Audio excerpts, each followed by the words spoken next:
ನಮಸ್ಕಾರ. ಇರೋ ವಾಸ್ತು ವೀಕ್ಷಕರಿಗೆ ಸ್ವಾಗತ. ನಾನು ನಿಮ್ಮ ವಾಸ್ತು ಜನಾರ್ದನ್. ಈ ದಿನದ ವಾಸ್ತು ವಿಚಾರದಲ್ಲಿ ವಾಸ್ತುವಿನ ಮೇಲೆ ನಂಬಿಕೆ ಇಡ್ಬೋದಾ ಮತ್ತು ವಾಸ್ತುವಿನ ವಿಚಾರದಲ್ಲಿ ಎಷ್ಟು ಮಟ್ಟಿಗೆ ನಂಬೋದು ಅನ್ನೋದ್ರ ವಿಚಾರ ನಿಮಗೆ ಈ ದಿನ ಸಂಕ್ಷಿಪ್ತವಾಗಿ ವಿವರಿಸ್ತೇನೆ. ಅದೇ ರೀತಿ ನಮ್ಮ ಇರೋ ವಾಸ್ತು ಚಾನಲ್ನ ಯಾರೆಲ್ಲ ಫಸ್ಟ್ ಟೈಮ್ ನೋಡ್ತಾ ಇದ್ದೀರಾ ಸಬ್ಸ್ಕ್ರೈಬ್ ಮಾಡಿ, ಶೇರ್ ಮಾಡಿ ಮತ್ತು ಬೆಲ್ ಬಟನ್ ಒತ್ತಿ ಅಂತ ಹೇಳ್ತಾ, ಒಬ್ಬರಿಗೆ ಗೊಂದಲ ಇರುತ್ತೆ, ಯಾವುದನ್ನು ನಂಬೋದು ಯಾವುದನ್ನು ಬಿಡೋದು, ವಾಸ್ತುನ ನಂಬೇಕಾ, ಜ್ಯೋತಿಷ್ಯ ನಂಬೇಕಾ, ಅಥವಾ ನಮ್ಮ ಎಫರ್ಟ್ ನಂಬೇಕಾ ಅನ್ನೋದು ತುಂಬ ಜನರಿಗೆ ಗೊಂದಲನೇ ಇರುತ್ತೆ. ಮತ್ತು ಒಂದು ಮನಸ್ಸಲ್ಲಿ ಏನೋ ಒಂಥರ ಡೌಟ್ಗಳು ಬರ್ತಾ ಇರುತ್ತೆ. ನೋಡಿ, ವಾಸ್ತು ಅನ್ನೋದು ಪಂಚಭೂತಗಳ ಮೇಲೆ ಆಧಾರವಾಗಿರೋದು. ಆಕಾಶ, ಗಾಳಿ, ಭೂಮಿ, ನೀರು, ಅಗ್ನಿ, ಈ 5 ಪಂಚಭೂತಗಳೇನಿದೆ, ಈ ಪಂಚಭೂತಗಳ ಮೇಲೆ ಆಧಾರವಾಗಿರೋದೇ ವಾಸ್ತು.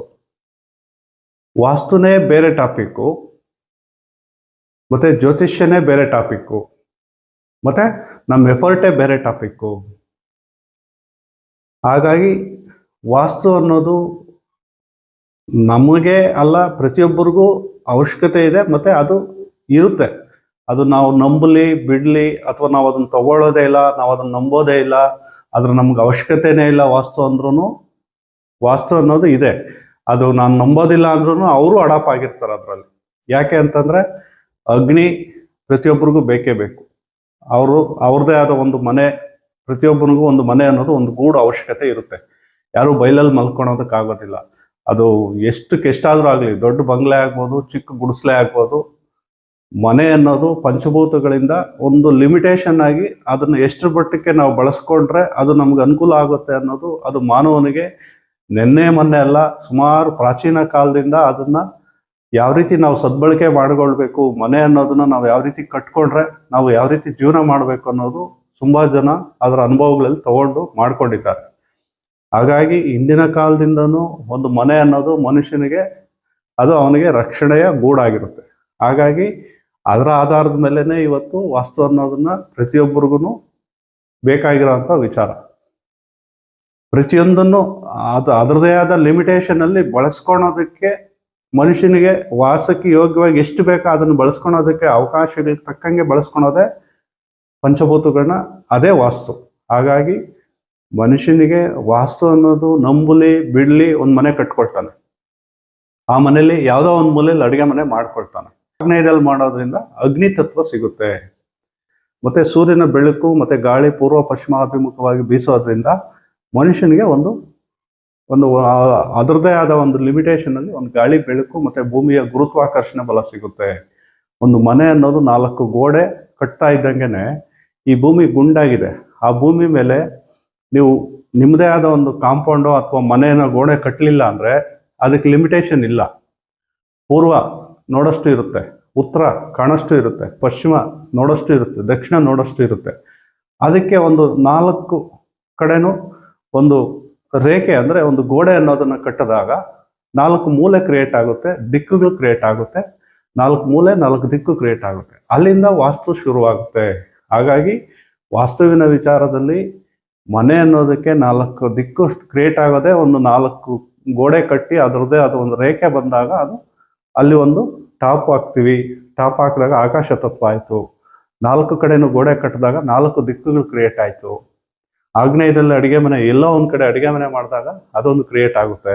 ಹಾಗಾಗಿ ಪಂಚಭೂತಗಳನ್ನ ನಮ್ಮ ಮನೆಗೆ ಎಷ್ಟರ ಮಟ್ಟಕ್ಕೆ ತೊಗೊಬೇಕು ಅಂತ ಸುಮಾರು ಕಾಲ, ಹಿಂದಿನ ಕಾಲದಿಂದನೂ ಅದನ್ನು ಅನುಭವಕ್ಕೆ ತಗೊಂಡು ಮಾಡಿಕೊಂಡು ರಿಸರ್ಚ್ಗಳು ಮಾಡ್ತಾ ಬಂದಿರೋದ್ರಿಂದ ಅದಿವತ್ತು ವಾಸ್ತು ಅನ್ನೋದು ಪ್ರಚಲಿತಕ್ಕೆ ಬಂದಿದೆ. ಹಾಗಾಗಿ ವಾಸ್ತು ಅನ್ನೋದನ್ನು ಇದೆ, ನೀವು ನಂಬಿ ಬಿಡಿ. ಒಂದು ಮನೆ ಕಟ್ಟಿದ ಮೇಲೆ ನೀವು ಎಲ್ಲೇ ಬಾಗಿಲು ಇಟ್ಕೊಳ್ಳಿ, ಮೈನಸ್ ಇರುತ್ತೆ, ಪ್ಲಸ್ ಇರುತ್ತೆ. ಒಳ್ಳೆ ಜಾಗದಲ್ಲಿ ಇಟ್ಕೊಂಡ್ರೆ ಒಳ್ಳೇದಾಗುತ್ತೆ, ಉಚ್ಚ ಸ್ಥಾನದಲ್ಲಿ ಇಟ್ಕೊಂಡ್ರೆ ಒಳ್ಳೇದಾಗುತ್ತೆ, ನೀಚ ಸ್ಥಾನದಲ್ಲಿ ಇಟ್ಕೊಂಡ್ರೆ ಕೆಟ್ಟದ್ದಾಗುತ್ತೆ. ಅದಲ್ಲದೆ ನಾನು ನಂಬೋದೇ ಇಲ್ಲ, ನಾನು ವಿರುದ್ಧ ದಿಕ್ಕಲ್ಲಿ ಉಚ್ಚ ಸ್ಥಾನಗಳಲ್ಲದೆ ನೀಚ ಸ್ಥಾನಗಳಲ್ಲಿ ಬಾಗಿಲುಗಳು ಇಟ್ಕೊಳ್ತೀನಿ, ನನಗೇನು ಆಗೋದಿಲ್ಲ ಅಂತಲೂ ಕೆಲವರು ವಾದ ಮಾಡ್ತಾರೆ. ಆ ರೀತಿ ನೀವು ಉಚ್ಚ ಸ್ಥಾನಗಳಲ್ಲದೆ ನೀಚ ಸ್ಥಾನಗಳಲ್ಲಿ ಬಾಗಿಲುಗಳು ಇಟ್ಕೊಂಡ್ರು ಅವಾಗೇನಾಗುತ್ತೆ, ನಿಮ್ಮ ಗ್ರಹಗತಿಗಳು ಅಂದರೆ ಏನು ಜ್ಯೋತಿಷ್ಯ ಅನ್ನೋದು ಅಲ್ಲಿ ವರ್ಕ್ ಆಗುತ್ತೆ. ನೀವು ಮನೇನ ವಿರುದ್ಧ ದಿಕ್ಕುಗಳಲ್ಲಿ ಮಾಡ್ಕೊಂಡಿದ್ದೀರಾ, ಆದರೆ ನಿಮ್ಮ ಜಾತಕದಲ್ಲಿ ನಿಮ್ಮ ಒಂದು ಏನು ಜ್ಯೋತಿಷ್ಯ ಭಾಗದಲ್ಲಿ ನಿಮಗೆ ಗ್ರಹಗತಿಗಳು ನಿಮಗೆ ಬಲವಾಗಿದ್ದರೆ ಅದು 33% ಸಿಗುತ್ತೆ. ಅದೇ ರೀತಿ ನಿಮ್ಮ ಎಫರ್ಟು, ನಾನು 100% ನಾನು ಎಫರ್ಟ್ ಹಾಕ್ತೀನಿ, ನಾನು ತುಂಬ ಚೆನ್ನಾಗಿ ನಾನು ಎಫರ್ಟ್ ಹಾಕಿ ಕೆಲಸ ಮಾಡ್ತೀನಿ ಅಂದರೆ 33% ಸಿಗುತ್ತೆ. ಇನ್ನು 33% ವಾಸ್ತು ಅನ್ನೋದು ನೀವು ಏನೋ ಒಂದು ರೀತಿಲಿ ಮನೆ ಕಟ್ಕೊಂಡಿರ್ತಾರೆ. ಯಾರು ರೌಂಡಾಗಿ ಮನೆ ಕಟ್ಕೊಳೋದಿಲ್ಲ. ಯಾರಾದರೂ ರೌಂಡಾಗಿ ಮನೆ ಕಟ್ಕೊಂಡಿರೋದು ನೋಡಿದ್ದೀರಾ? ಇಲ್ವಲ್ಲ. ಸ್ಕ್ವೇರ್ ಆಗಿ 4 ದಿಕ್ಕು ಕ್ರಿಯೇಟ್ ಆಗುತ್ತೆ, 4 ಮೂಲೆ ಕ್ರಿಯೇಟ್ ಆಗುತ್ತೆ. ನೀವು ಭಾಗಗಳನ್ನ ನೀಚ ಉಚ್ಚ ಸ್ಥಾನ ಬಿಟ್ಟು ನೀವು ಎಲ್ಲಿ ಬೇಕೋ ಇಟ್ಕೊಂತೀರಾ. ನಾನು ವಾಸ್ತು ಮೇಲೆ ನಂಬಿಕೆ ಇಲ್ಲ ಅಂತೀರ. ಅದರಲ್ಲಿ 33 ಒಂದು 10 20 ಸಿಗುತ್ತೆ. ಅಲ್ಲಿಗೆ ಒಂದು 70% ನಿಮಗೆ ನಿಮ್ಮ ಎನರ್ಜಿಲಿ ನೀವು 100%ಗೆ ಒಂದು 70% ತೊಗೊಂಡಿರ್ತೀರ. ಆವಾಗ ನಿಮಗೆ ಅದರ ಎಫೆಕ್ಟು ಗೊತ್ತಾಗೋದಿಲ್ಲ, ವಾಸ್ತುವಿನ ಎಫೆಕ್ಟ್ ಗೊತ್ತಾಗೋದಿಲ್ಲ. ಒಂದು 10 ವರ್ಷನೋ 5 ವರ್ಷನೋ 9 ವರ್ಷನೋ 10 ವರ್ಷ ಯಾವುದೇ ಒಂದು ರಾಂಗ್ ಇರೋ ಮನೆ, ವಿರುದ್ಧ ದಿಕ್ಕಿನಲ್ಲಿ, ತುಂಬ ವಿರುದ್ಧ ದಿಕ್ಕಿನಲ್ಲಿ ರಾಂಗ್ ಆಗಿದೆ ವಾಸ್ತು ಅನ್ನೋ ಜಾಗಗಳು ಏನಾಗುತ್ತೆ ಅಂತಂದರೆ, ವಾಸ್ತುವಿಗೆ ವಿರುದ್ಧವಾಗಿ ಜಾಗ ಇದ್ರೂ ನಿಮ್ಮ ಜಾತಕ ಚೆನ್ನಾಗಿದ್ರು, ನಿಮ್ಮ ಎಫರ್ಟ್ ಇದ್ದರೆ ಒಂದು 60-70% ವರ್ಕ್ ಆಗ್ತಾ ಇರುತ್ತೆ. ಆವಾಗ ನೀವೇನು ಹೇಳ್ತೀರಾ, ನಾನು ವಾಸ್ತು ನಂಬಲ್ಲ, ನಾನು ಜ್ಯೋತಿಷ್ಯ ನಂಬಲ್ಲ, ಅದು ನಂಬಲ್ಲ, ಇದು ನೀವೇನು ನಂಬಲಿಲ್ಲ ಅಂದ್ರೂ ನಿಮ್ಮದು 70% ನಡೀತಾ ಇರುತ್ತೆ. ಅದು ಒಂದು ಕಡೆ. ಆದರೆ ಇನ್ನೊಂದು ಕಡೆ ಏನಾಗುತ್ತೆ, ಎಷ್ಟೋ ಜನ ಇವತ್ತು ಹೇಳ್ತಾರೆ, ಏನು ನಾನು ವಾಸ್ತುನ ಮಾಡಿಕೊಂಡೆ, ವಾಸ್ತುನ ನಂಬಿದೆ, ನಾನು ವಾಸ್ತುಕ್ಕೆ ಮಾಡಿದೆ, ನನಗೆ ರಿಸಲ್ಟೇ ಬರಲಿಲ್ಲ ಅಂತಲೂ ಕೆಲವೊಬ್ಬ ಜಾಗಗಳಲ್ಲಿ ಕೇಳಿದ್ದೇವೆ. ಆದರೆ ವಾಸ್ತು ಅನ್ನೋದು ನೀವು ಕರೆಕ್ಟಾಗಿ ಒಳ್ಳೆ ವಾಸ್ತು ಸಲಹೆಗಾರರು ಕರೆಸಿ ಮಾಡಿಕೊಂಡ್ರೆ ನೀವು ಅಪಘಾತಗಳು, ಅವಘಡಗಳು, ತೊಂದರೆಗಳಿಗೆ ಸಿಕ್ಕಾಕೊಂಡ್ರೆ ಒಂದು ಭಗವಂತನ ಕೊಟ್ಟಿರೋ ಏನಿದೆ ಈ ಜನ್ಮ ಅನ್ನೋದು, ಇದರಲ್ಲಿ ನೀವು ಒಂದು ಒಳ್ಳೆ ರೀತಿಲಿ ತಿನ್ನೋದಕ್ಕೆ, ಉಣ್ಣೋದಕ್ಕೆ, ಒಂದು ಒಳ್ಳೆ ರೀತಿಯ ಒಂದು ನಾರ್ಮಲ್ ಜೀವನ ಮಾಡೋದಕ್ಕೆ ಸಹಕಾರ ಅಂತ ಕೊಟ್ಟೆ ಕೊಡುತ್ತೆ. ನಿಮ್ಮ ಜಾತಕ ಚೆನ್ನಾಗಿಲ್ಲದೆ ಇರ್ಬೋದು, ನಿಮ್ಮ ಜಾತಕ ಖರಾಬಾಗಿರ್ಬೋದು, ನೀವು ಎಫರ್ಟು 100% ಹಾಕದೇ ಇರ್ಬೋದು. ನಿಮ್ಮ ಮನೆ ವಾಸ್ತು ಪ್ರಕಾರ ಇದ್ದರೆ ಒಳ್ಳೆ ಆಲೋಚನೆಗಳು ಬರುತ್ತೆ. ಒಳ್ಳೆ ರೀತಿಯಲ್ಲಿ ಬದುಕಬೇಕು, ನಾನು 4 ಜನಕ್ಕೆ ಸರಿಯಾಗಿ ಒಳ್ಳೆ ರೀತಿಲಿ ಸಮಾಜದಲ್ಲಿ ಇರಬೇಕು ಅನ್ನೋದನ್ನು ಅಂತಕ್ಕಂಥ ಆಲೋಚನೆಗಳನ್ನ ವಾಸ್ತು ಅನ್ನೋದು ಕೊಡುತ್ತೆ. ಅದೇ ನಿಮಗೆ ಜಾತಕನೂ ಚೆನ್ನಾಗಿದ್ದು, ವಾಸ್ತುಗೂ ಚೆನ್ನಾಗಿದ್ದು, ನಿಮ್ಮ ಎಫರ್ಟು ಪರ್ಫೆಕ್ಟ್ ಆಗಿದ್ದರೆ 100% ನೀವು ಒಳ್ಳೆ ಸಕ್ಸಸ್ ಆಗೋದ್ರಲ್ಲಿ ಡೌಟೇ ಇಲ್ಲ. ಹಾಗಾಗಿ ಎಷ್ಟೋ ಜನ ನಾನು ವಾಸ್ತುಗೆ ಮಾಡ್ಕೊಂಡಿದ್ದೀನಿ, ನನಗೇನು ರಿಸಲ್ಟ್ ಬರಿಲ್ಲ. ನೀವು ವಾಸ್ತುಗೆ ಮಾಡ್ಕೊಳ್ತಾ ಇದ್ದಂಗೆ ಕುಬೇರ್ ಆಗೋಗೋದಿಲ್ಲ. ಯಾರೋ ನಾನು ಒಳ್ಳೆ ವಾಸ್ತುಗೆ ಮಾಡ್ಕೊಂಡಿದ್ದೀನಿ, ಹೇಳಿದ್ದೆಲ್ಲ ಮಾಡಿದ್ದೀನಿ, ಮಾಡಿಸೋರು ಫಸ್ಟು ವಾಸ್ತುಗೆ ಮಾಡಿಸೋರು ಎಷ್ಟು ಮಟ್ಟಕ್ಕೆ ಮಾಡಿಸಿದ್ದಾರೆ ಅನ್ನೋದೇ ಗೊತ್ತಿರೋದಿಲ್ಲ. ಅದು ನಿಮಗೆ ಗೊತ್ತಿರೋದಿಲ್ಲ. ಯಾರೋ ಒಳ್ಳೆ ವಾಸ್ತು ಬಂದಾಗ ಅವ್ರು ಎಷ್ಟು ಮಟ್ಟಕ್ಕೆ ಮಾಡಿದ್ದಾರೆ, ಯಾಕೆ ರಿಸಲ್ಟ್ ಬರ್ತಾ ಇಲ್ಲ ಅನ್ನೋದು ಗೊತ್ತಾಗ್ತದೆ. ನೀವು ಎಷ್ಟೇ ವಾಸ್ತುಗೆ ಮಾಡಿದ್ರು ನಿಮ್ಮ ದಿನನಿತ್ಯದ ಕೆಲಸ ಏನಿರುತ್ತೆ, ಏನು ನಿಮ್ಮ ಕರ್ಮ ಇರುತ್ತೆ, ಅಂದರೆ ನೀವು ಯಾವುದೋ ಒಂದು ಜೀವನ ಮಾಡೋದಕ್ಕೆ ಏನೋ ಒಂದು ಬಿಸ್ನೆಸ್ಸು ಅಥವಾ ಏನೋ ಒಂದು ಕೆಲಸ, ನಿಮ್ಮದೇ ಆದ ಏನೋ ಒಂದು ವೃತ್ತಿ ಅಂತ ಇರುತ್ತಲ್ವ, ಅದನ್ನು ಮಾಡ್ಕೊಳ್ತಾ ಹೋಗಬೇಕು. ವಾಸ್ತುಗೆ ಮಾಡಿಬಿಟ್ಟಿದ್ದೀನಿ ಅಂತೇಳಿ ಮನೇಲಿ ಕೂತ್ಕೊಂಡು ನನಗೆ ವಾಸ್ತು ರಿಸಲ್ಟ್ ಕೊಡಲಿಲ್ಲ ಅಂದರೆ ಆಗೋದಿಲ್ಲ. ನಿಮ್ಮ ವೃತ್ತಿಲಿ ನೀವೇನು ಕೆಲಸ ಮಾಡ್ತಿರ್ತೀರ ಅದರಲ್ಲಿ ನಿಮಗೆ ರಿಸಲ್ಟ್ ಬರಬೇಕು ಅಂದರೆ ವಾಸ್ತು ಸಪೋರ್ಟ್ ಮಾಡುತ್ತೆ ಅಷ್ಟೇ. ಅದನ್ನು ಬಿಟ್ಟು ನಾನು ವಾಸ್ತುಗೆಲ್ಲ ಮಾಡಿದೆ, ನಾನು ಕೋಟ್ಯಾಧಿಪತಿ ಆಗಲಿಲ್ಲ, ವಾಸ್ತುಗೆಲ್ಲ ಮಾಡಿದೆ, ಯಾರೋ ಹೇಳಿದ್ರು ಏನೇನೋ ಆಗೋಗ್ತೀಯ ಅಂತ, ನಾನು ಏನು ಮಾಡೋಕ್ಕಾಗಲಿಲ್ಲ, ನಾನೇನು ಆಗಲಿಲ್ಲ ಅಂದರೆ ನಿಮಗೆ ಆ ಜಾಗ ಅಥವಾ ನಿಮ್ಮ ಜಾತಕದಲ್ಲಿ ನಿಮಗೆ ನಿಮ್ಮ ಮನಸ್ಥಿತಿಗೆ, ನಿಮ್ಮ ಜಾಗಕ್ಕೆ ಅನುಗುಣವಾಗಿ ಅದು ಏನು ಕೊಡಬೇಕೋ ಅದು ಅಷ್ಟೇ ಕೊಡ್ತಾ ಇರುತ್ತೆ. ಆದರೆ ನೀವು ಮನೇಲಿ ಕೂತ್ಕೊಂಡು ನನಗೇನೂ ಬರಲಿಲ್ಲ, ನನಗೇನೂ ಆಗಲಿಲ್ಲ ಅಂದರೆ ಆಗೋದಿಲ್ಲ. ಕೆಲವೊಬ್ಬರು ಮನಸ್ಥಿತಿಗಳು ಇಂಪಾರ್ಟೆಂಟ್ ಆಗುತ್ತೆ. ನಾನು ವಾಸ್ತುಕ್ಕೆ ಮಾಡಿದ್ದೀನಿ, ನಾನೆಲ್ಲ ಮಾಡಿದ್ದೀನಿ, ಎಲ್ಲರೂ ನನ್ನ ಹತ್ರಕ್ಕೆ ಬರಲಿ, ಎಲ್ಲ ನಾನು ಹೇಳ್ದಂಗೆ ಕೇಳಲಿ ಅಂದರೆ ಆಗೋದಿಲ್ಲ. ಸಮಾಜ ಅಂದಮೇಲೆ ಸಮಾಜದಲ್ಲಿ ಅದರದೇ ಆದ ಒಂದು ರೀತಿ ನೀತಿಗಳಿದ್ದಾವೆ.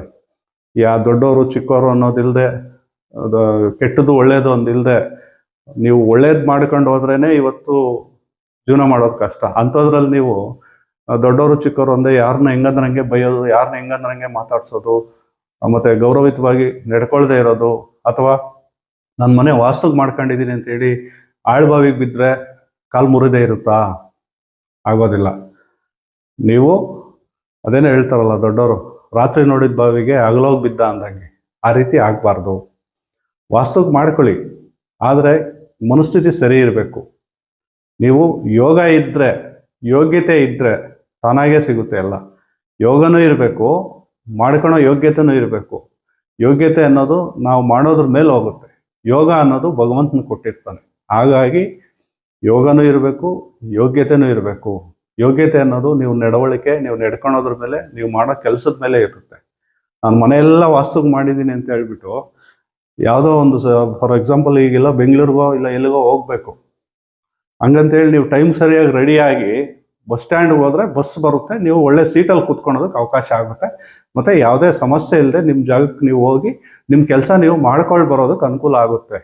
ಅಷ್ಟು ಬಿಟ್ಟು ನಾನು ವಾಸ್ತುಗೆ ಮಾಡ್ಕೊಂಡಿದ್ದೀನಿ ಅಂತೇಳಿ ನೀವು ರೆಡಿ ಆಗ್ಬಿಟ್ಟು ಮನೇಲಿ ಕೂತ್ಕೊಂಡ್ರೆ, ಬಸ್ ಸ್ಟ್ಯಾಂಡ್ಗೆ ಹೋಗದೆ ಮನೇಲಿ ಕೂತ್ಕೊಂಡ್ರೆ, ಯಾವುದೇ ಬಸ್ ಕಂಡಕ್ಟರ್ ಆಗಲಿ ಯಾವುದೇ ಬಸ್ ಆಗಲಿ ನಿಮ್ಮ ಮನೆ ಹತ್ರ ಬಂದು ನಿಮ್ಮ ಮನೆ ಒಳಗಡೆ ಬಂದು ನಿಮ್ಮನ್ನು ಕರ್ಕೊಂಡೋಗಿ ಬೆಂಗಳೂರಿಗೆ ಸೇರಿಸೋದಿಲ್ಲ. ಉದಾಹರಣೆಗಳು ಹೇಳ್ತಾ ಇದ್ದೇನೆ. ಹಾಗಾಗಿ ವಾಸ್ತು ಅನ್ನೋದನ್ನು ಮಾಡ್ಕೊಳ್ಬೇಕು, ಅದ್ರ ಮೇಲೆ ನಂಬಿಕೆ ಇಡಿ, ಮಾಡ್ಕೊಳ್ಳಿ. ಕೆಲವರು ಕುಂತರೂ ವಾಸ್ತು, ನಿಂತರೂ ವಾಸ್ತು, ತಿರುಗಿದ್ರೂ ವಾಸ್ತು, ಮಲಗಿದ್ರೂ ವಾಸ್ತು ಅನ್ನೋ ರೀತಿಲಿ ಹೇಳ್ತಾರೆ. ಅದು ತಪ್ಪು. ನೀವು ಆಲೋಚನೆ ಮಾಡೋ ಶಕ್ತಿ ಒಳ್ಳೆ ವಿಧಾನದಲ್ಲಿರಬೇಕು, ಒಳ್ಳೆ ರೀತಿಯಲ್ಲಿರಬೇಕು. ಕೆಟ್ಟದ್ದನ್ನು ಮಾಡದೆ ಒಳ್ಳೆಯದನ್ನು ಮಾಡೋ ರೀತಿಯಲ್ಲಿ ಆಲೋಚನೆ ಮಾಡಬೇಕು. ಇನ್ನೊಬ್ರಿಗೆ ಮೋಸ ಮಾಡದೆ ಒಂದು ಒಳ್ಳೆ ರೀತಿಯಲ್ಲಿ ಸಮಾಜದಲ್ಲಿ ಗೌರವಿತವಾಗಿ ಎಲ್ಲರ ಜೊತೆ ಹೊಂದಾಣಿಕೆ ಮಾಡ್ಕೊಂಡು ಹೋಗೋ ರೀತಿಯಲ್ಲಿ ನೀವು ವಾಸ್ತು ಮಾಡ್ಕೊಬೇಕು. ಅದನ್ನು ನೀವು ವಾಸ್ತು ಮಾಡ್ಕೊಂಡಿದ್ದೀನಿ ಅಂತೇಳಿ ನೀವು ಗೌರವಿತವಾಗಿ ಬದುಕಿದ್ರೆ, ನಾನು ಕೆಟ್ಟದ್ದು ಮಾಡಿದ್ರು ನನಗೆ ವಾಸ್ತು ಕಾಪಾಡುತ್ತೆ, ನಾನು ಕಳ್ತನ ಮಾಡಿದ್ರು ನಿಮ್ಗೆ ವಾಸ್ತು ಕಾಪಾಡುತ್ತಾ? ಕಾಪಾಡೋದಿಲ್ಲ. ಕರ್ಮ ಅನ್ನೋದು ಬಿಡೋದಿಲ್ಲ. ಕರ್ಮ ಅನ್ನೋದು ಅದನ್ನೇ.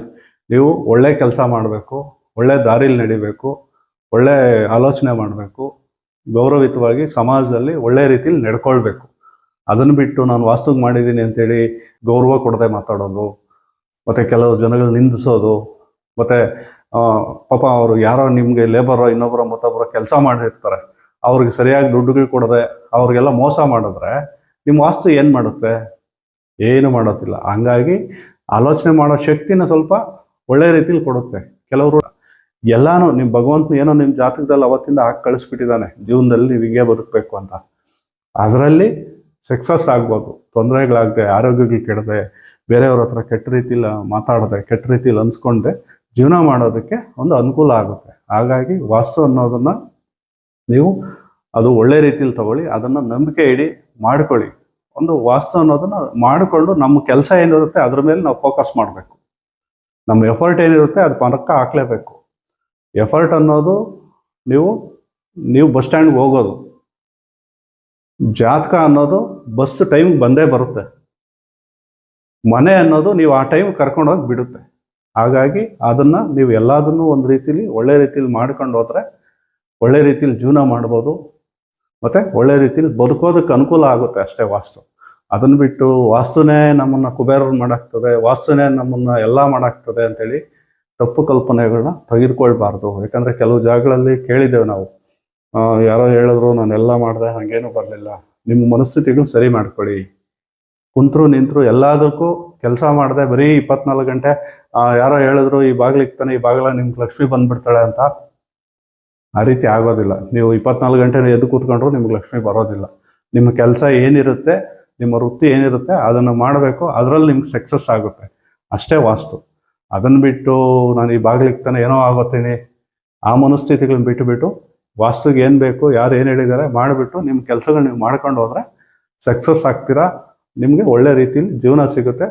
ವಾಸ್ತು ತೊಂದರೆ ಕೊಡೋದಿಲ್ಲ. ಪಂಚಭೂತಗಳಲ್ಲಿ ಯಾವುದೂ ನಿಮ್ಗೆ ಕೆಟ್ಟದ್ದು ಬಯಸೋದಿಲ್ಲ. ನೀವೇ ಮಾಡ್ಕೊಳ್ಳೋದು ಅಷ್ಟೇ. ಪ್ರಕೃತಿಲಿ ಪಕ್ಷಿ ಪ್ರಾಣಿಗಳು ಎಷ್ಟೋ ಇದ್ದಾವೆ, ಫ್ರೀಯಾಗಿ ಬಿಟ್ಬಿಟ್ರೆ ಅವು ಪಾಡಕ್ಕೆ ಅವು ಜೀವನ ಮಾಡ್ಕೊಳ್ತವೆ. ಅವಕ್ಕೂ ಗೊತ್ತು ಪ್ರಕೃತಿಲಿ ಹೆಂಗೆ ಬದುಕಬೇಕು, ನಾವು ಹೆಂಗಿರಬೇಕು, ಏನು ಮಾಡಬೇಕು ಅಂತ. ಆದರೆ ಮನುಷ್ಯ ಮಾತ್ರ ವಿರುದ್ಧ ದಿಕ್ಕುಗಳಲ್ಲಿ ಹೋಗ್ತಾನೆ.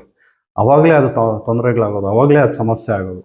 ಈ ಭೂಮಿಗೆ ಏನು ಗುರುತ್ವಾಕರ್ಷಣೆ ಬಲ ಇದೆ, ಈ ಭೂಮಿ ಮೇಲೆ ಏನು ಬದುಕೋದಕ್ಕೆ ಯೋಗ್ಯ ಇದೆ ಅಂತೇಳಿ ಭಗವಂತನೇ ಡಿಸೈಡ್ ಮಾಡಿರ್ತಾನೆ. ನಂಬಿಕೆ ಅನ್ನೋದು ಬೇಕು. ವಾಸ್ತು ಮೇಲೆ ನಂಬಿಕೆ ಇಡಿ, ಅದು ಒಳ್ಳೆ ರೀತಿಯಲ್ಲಿ ಅನುಕೂಲ ಆಗುತ್ತೆ. ನಿಮಗೆ ಒಳ್ಳೆ ಸಕ್ಸಸ್ ಆಗೋದಕ್ಕೆ ಒಂದು ದಾರಿ ದೀಪ ಆಗುತ್ತೆ ಅಂತ ಹೇಳ್ಬೋದು. ಈ ದಿನದ ವಾಸ್ತುವಿನ ನಂಬಿಕೆ ಅನ್ನೋ ವಿಚಾರ ನಿಮಗೆ ಇಷ್ಟ ಆಗಿದೆ ಅಂತ ಭಾವಿಸ್ತಾ, ನಮ್ಮ ಇರಾವಾಸ್ತು ಚಾನಲ್ನ ಯಾರೆಲ್ಲ ಫಸ್ಟ್ ಟೈಮ್ ನೋಡ್ತಾ ಇದ್ದೀರಾ ಶೇರ್ ಮಾಡಿ, ಸಬ್ಸ್ಕ್ರೈಬ್ ಮಾಡಿ, ಬೆಲ್ ಬಟನ್ ಒತ್ತಿ. ಇದೇ ರೀತಿ ವಾಸ್ತುವಿನ ವಿಚಾರಗಳನ್ನು ಮುಂದಿನ ದಿನಗಳಲ್ಲಿ ಒಳ್ಳೊಳ್ಳೆಯ ವಿಚಾರಗಳ ಮುಂದೆ ತರ್ತೇನೆ ಅಂತ ಹೇಳ್ತಾ ಈ ದಿನದ ವಾಸ್ತು ಸಂಚಿಕೆನ ಇಲ್ಲಿಗೆ ಮುಗಿಸ್ತಾ ಇದ್ದೇನೆ. ನಮಸ್ಕಾರ.